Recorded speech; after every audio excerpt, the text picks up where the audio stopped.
ಅಮರಶಿಲ್ಪಿ ಜಕಣಾಚಾರ್ಯವರ ಜಯಂತಿ ಮುಂಡೂರಿಗೆ ಪಟ್ಟಣದಲ್ಲಿ ಅಮರಶಿಲ್ಪಿ ಜಕಣಾಚಾರ್ಯವರ ಜಯಂತಿಯನ್ನ ಪಟ್ಟಣದ ತಹಶೀಲ್ದಾರರ ಕಚೇರಿಯಲ್ಲಿ ವಿಶ್ವಕರ್ಮ ಸಮಾಜದೊಂದಿಗೆ ಆಚರಿಸಲಾಯಿತು. ತಹಶೀಲ್ದಾರ್ ಎರಿಸ್ವಾಮಿ ಪಿಎಸ್ ಪೂಜಾ ಕಾರ್ಯ ನೆರವೇರಿಸಿ ಮಾತನಾಡಿದರು.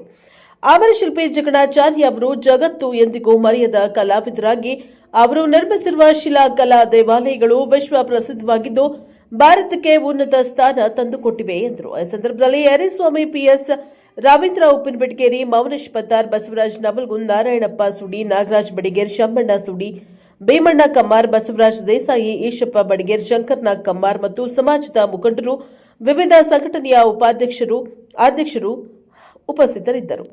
Bureau report Arjun Hosamani, Praja Power TV, Mundargi.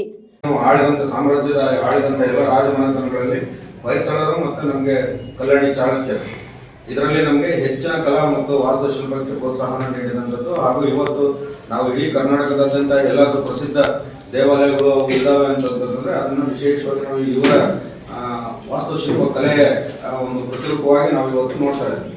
So ಆ ನಿಟ್ಟಿನಲ್ಲಿ ಅಂತ ಸಂದರ್ಭದಲ್ಲಿ ಅಷ್ಟೆಲ್ಲ ಅದು ಪ್ರಸಿದ್ಧಿ ಆಗಲಿಕ್ಕೆ ಇವತ್ತೂ ಸಹ ನಾವು ಹೋಗಿ ಆ ವಿಶೇಷತೆಯನ್ನ ನೋಡ್ಲಿಕ್ಕೆ ಅವಕಾಶವನ್ನು ಕಲ್ಪಿಸಿಕೊಟ್ಟಂತಹ ಕಲಾವಿದ ಯಾರು ಅಂತಂದ್ರೆ ನಮಗೆ ಅಮರಶಿಲ್ಪಿಗಳನ್ನ ಜಕಣಾಚಾರ್ಯರು ಅವತ್ತು ಅಲ್ಲಿ ನೆಲೆಸಿದ್ರು ಅನ್ನೋದು ಅವರು.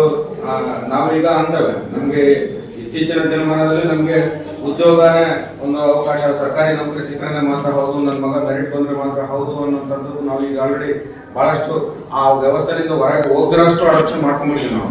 ಆದ್ರೆ ಆ ಒಬ್ಬ ಕಲಾ ಆಧರಿಸಿ ಬಂದಂತಹ ಒಬ್ಬ ಜಕಣಾಚಾರ್ಯ ಅವರು ತನ್ನ ಕಲ್ಲನ್ನ ಕಡೆದು ಅದಕ್ಕೆ ಶಿಲ್ಪಿಯ ರೂಪವನ್ನ ಅಂದ್ರೆ ಅದಕ್ಕೊಂದು ಮೂರ್ತಿಯ ರೂಪವನ್ನು ತರುವುದರ ಜೊತೆಗೆ ವಿಶ್ವ ಪರಂಪರೆಗೆ ಒಂದು ಇತಿಹಾಸವನ್ನು ರಚಿಸಿಕೊಟ್ಟಂತಹ ಮಹಾನ್ ಕಲಾಕಾರ ಅಂತ ಹೇಳ್ಬಿಟ್ಟು ಹೇಳಿದ್ ನಾವು ಬಹಳ ಹೆಮ್ಮೆ ಅನಿಸ್ತದೆ.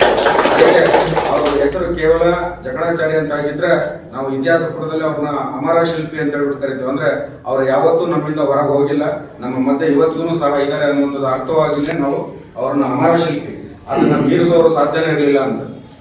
ಕಲ್ಯಾಣ ತಾಲೂಕೆ ಮತ್ತು ಹೊಯ್ಸಳ ಕಾಲದಲ್ಲಿ ಬೇಲೂರು, ಹಳೆಬೀಡು ಮತ್ತು ಲಕ್ಕುಂಡಿ, ಸೋಮನಾಥಪುರ ಮುಂತಾದೆಡೆ ಅದ್ಭುತ ದೇವಾಲಯಗಳನ್ನು ನಿರ್ಮಿಸಿದ ಕೀರ್ತಿಗೆ ಪಾತ್ರರಾಗಿದ್ದಾರೆ. ಮತ್ತು ಜಕಣಾಚಾರ್ಯ ತುಮಕೂರಿನ ಸಮೀಪ ಇರುವ ಕೈದಾಳ ಎಂಬ ಗ್ರಾಮದಲ್ಲಿ ಜನಿಸಿ ಮದುವೆಯ ನಂತರ ಕಲೆಗಾಗಿ ಮನೆ ತೊರೆದು ದೇಶದಂತ ಸಂಚರಿಸಿ ಅನೇಕ ದೇವಾಲಯಗಳನ್ನು ನಿರ್ಮಿಸಿದರು. ಕರ್ನಾಟಕದಲ್ಲಿ ಶಿಲ್ಪಿ ಕಲೆಯು ಪರಂಪರೆಯನ್ನು ಪ್ರತಿನಿಧಿಸುವ ಒಬ್ಬ ಪೌರಶಕ್ತಿ. ಇವರ ಜೀವನ ಕಥೆಯನ್ನು ಆಧರಿಸಿ 1964ರಲ್ಲಿ ಅಮರಶಿಲ್ಪಿ ಜಕಣಾಚಾರ್ಯ ಚಲನಚಿತ್ರ ಬಿಡುಗಡೆಯಾಗುತ್ತದೆ.